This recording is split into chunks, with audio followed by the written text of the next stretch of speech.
Hello friends, today I take up a new topic and the name of the topic is Vice President election. Friends, as you know that Election Commission of India announced election for the Vice President on 6th August because the term of the present incumbent Vice President ends on 10th August 2022. And so now let us start the proceedings.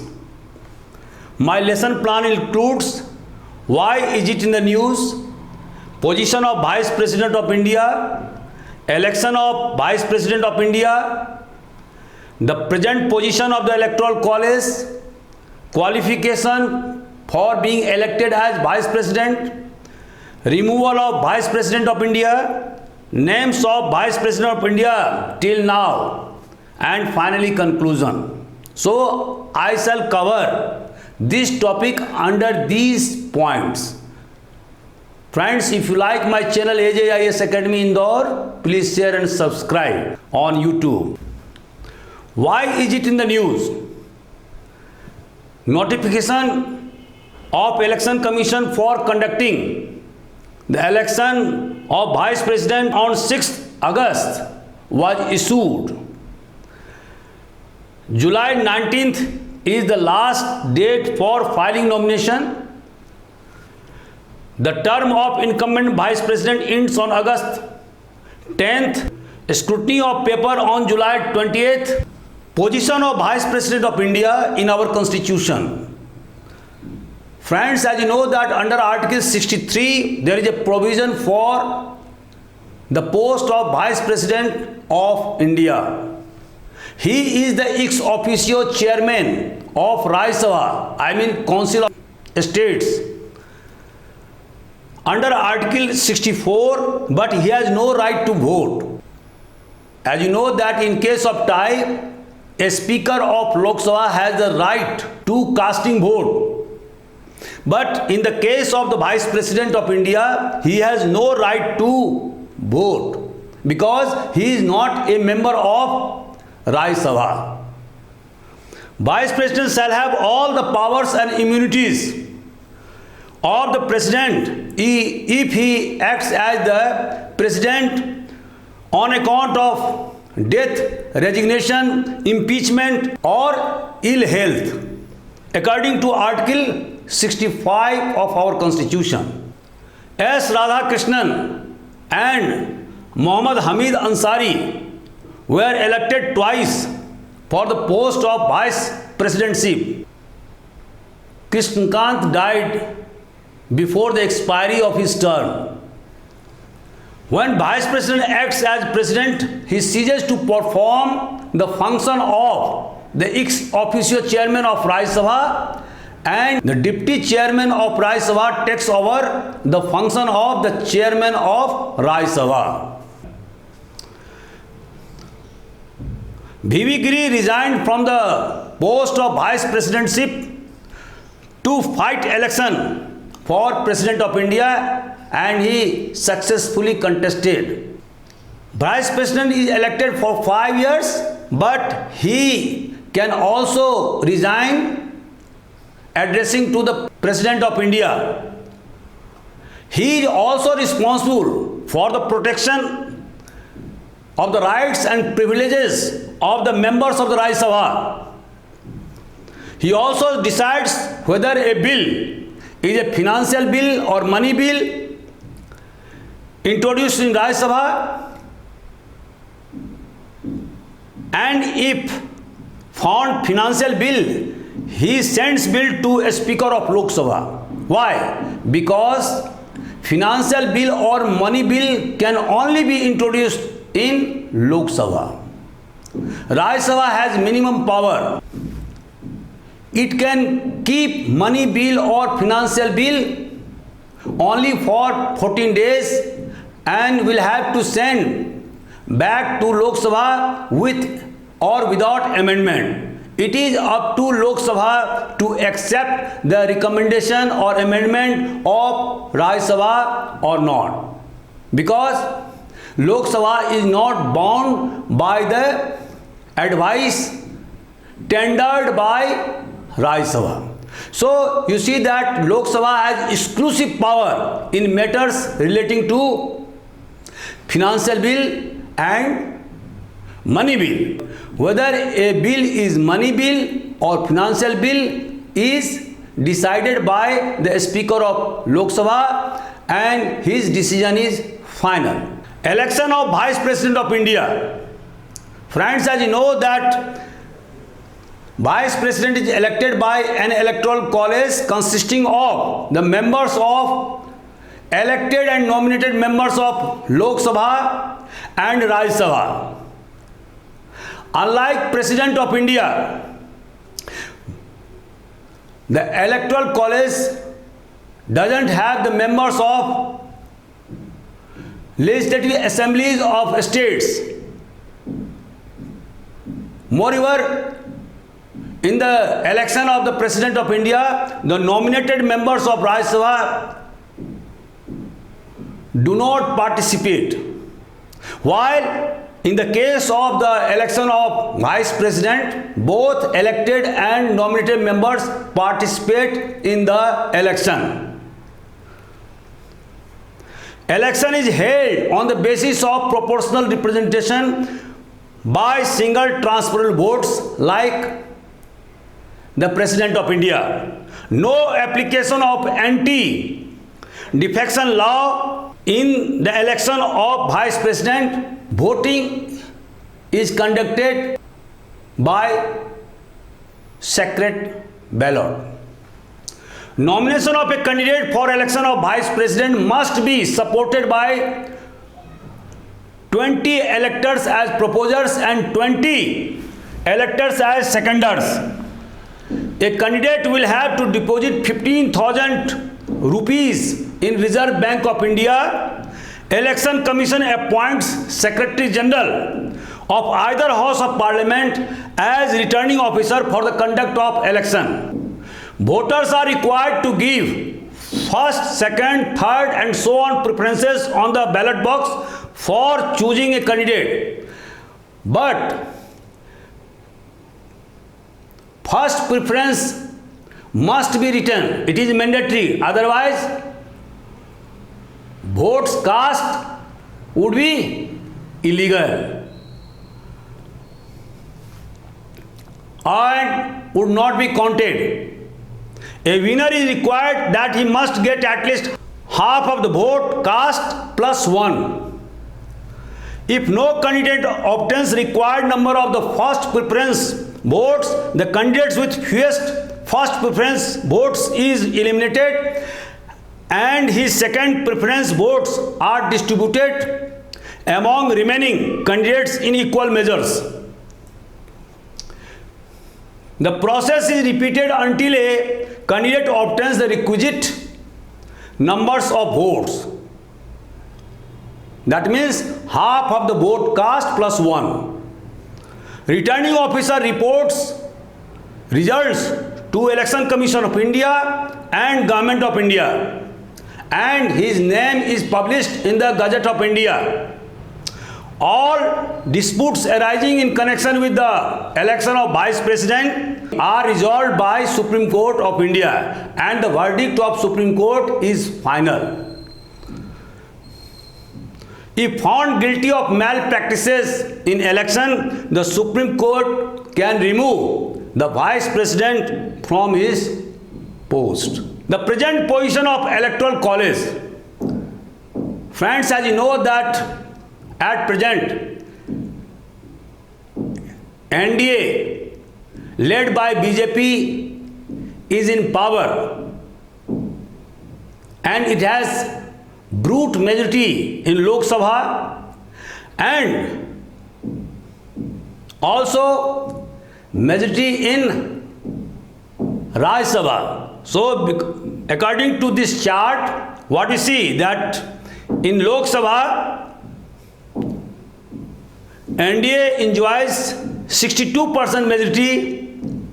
It has 336 out of 543 members. UPA has 110 members out of 543, and it constitutes only 20% of the votes.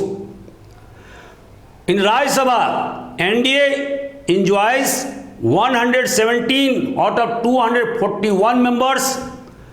This means 49% of the total votes.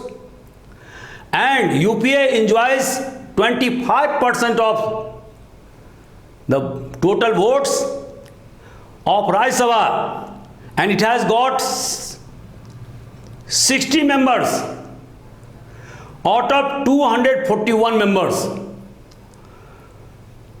So you see that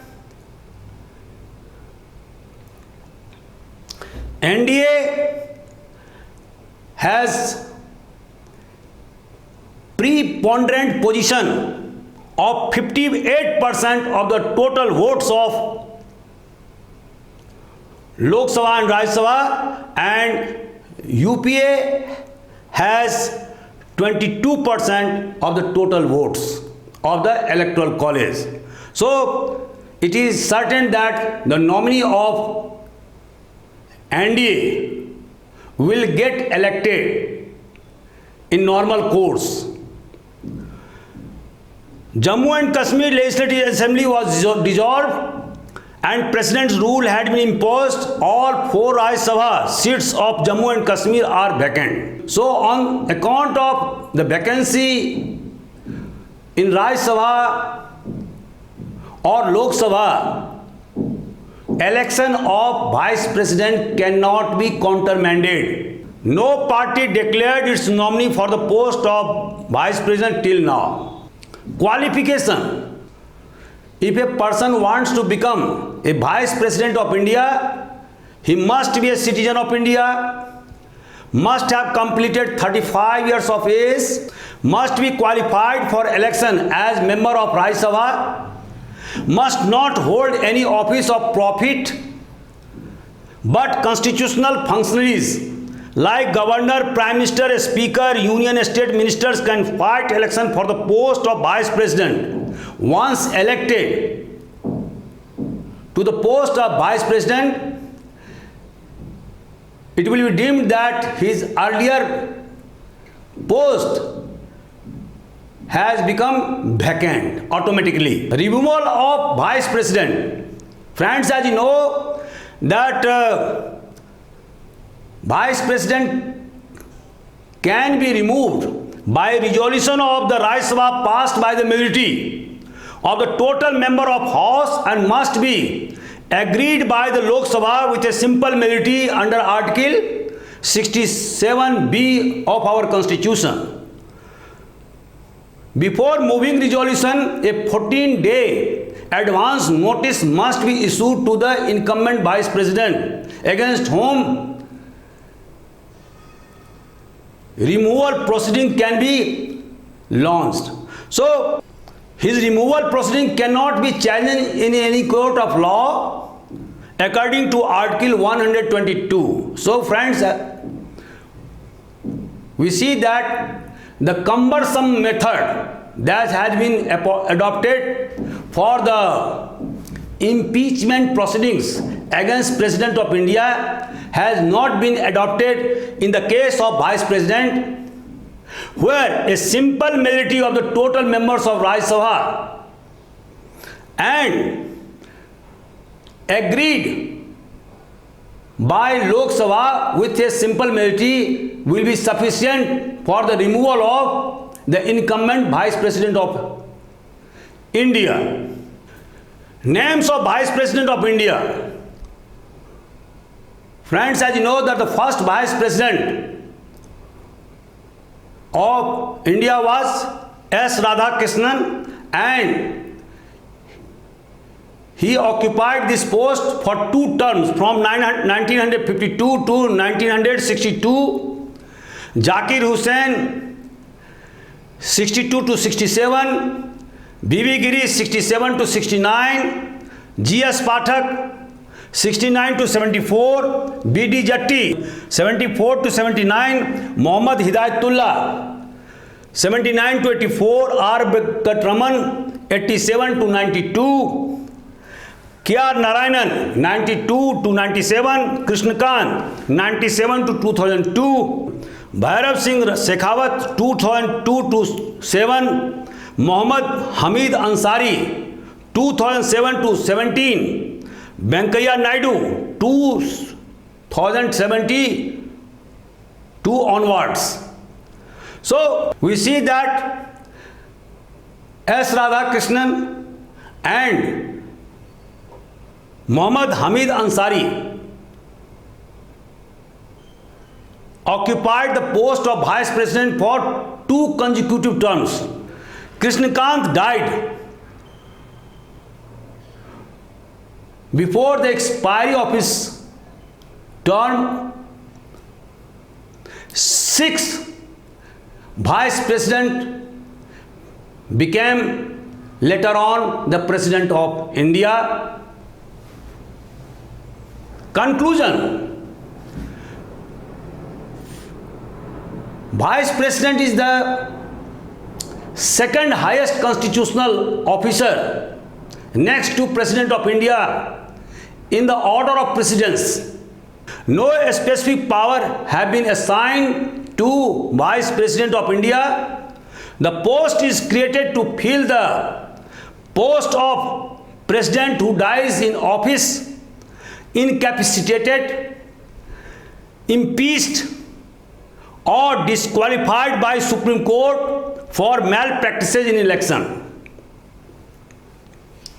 He is ex officio chairman of the Rajya Sabha, but not its member, nor he has right to vote, not even casting vote, as we see in the case of a Speaker of Lok Sabha. The post of VP has been borrowed from the American Constitution. No members of legislative assemblies participate in the election of Vice President of India. By convention, he is being bestowed upon the responsibility to conduct better relation with the foreign countries of the world. So friends, now I am winding up my lecture. I hope you will enjoy. If you like my lecture, please share and subscribe my channel AJIS Academy Indore. At the fag end, I am also putting multiple choice questions, and in description box I have also written all the points regarding Vice President of India so that you can download as PDF. Thank you very much.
you.